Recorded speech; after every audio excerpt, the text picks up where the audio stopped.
Andrew Cuomo really ran as the candidate of the billionaire class. He had much more money raised through his super PACs than he did into his own campaign. Down the stretch, Mike Bloomberg gave him $8 million. He got $1 million contribution in the super PAC from DoorDash. I was proud when I was in the city council to pass a law that made New York City the first place in the country to guarantee living wage pay for deliveristas. And DoorDash doesn't want to pay their workers living wage. So what do?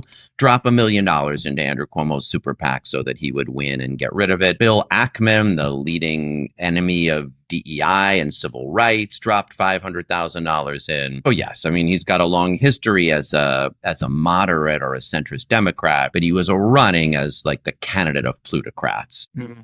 To some extent, afraid of Zoran, but to some extent, just wanting this dark, kind of we're in a crisis and I will fix it kind of politics. And people are tired of it. And you really could feel this out in the street. The hopefulness in Zoran's campaign, not just the focus on affordability and cost of living and an economic agenda, but a much more hopeful vision for the city. And then the way our cross endorsement, I think, was enabled more liberal, progressive, and democratic socialist and leftist voters to find common cause in saying we want to focus on affordability, we want decent government, and we don't want a mayor elected with the support of, billionaires and plutocrats and corporate interests. So it really did bring people together. I mean, I think in ways he maybe didn't mean to.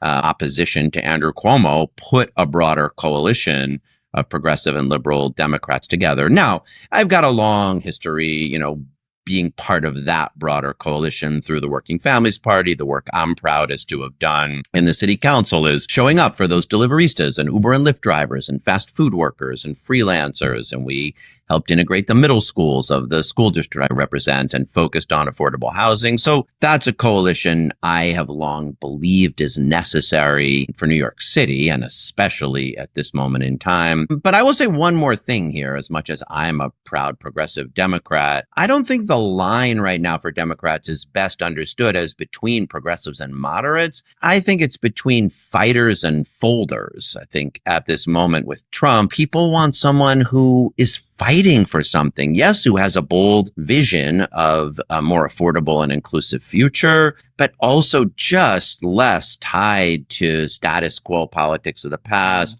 and more willing to stand up to Trump and fight on behalf of some values.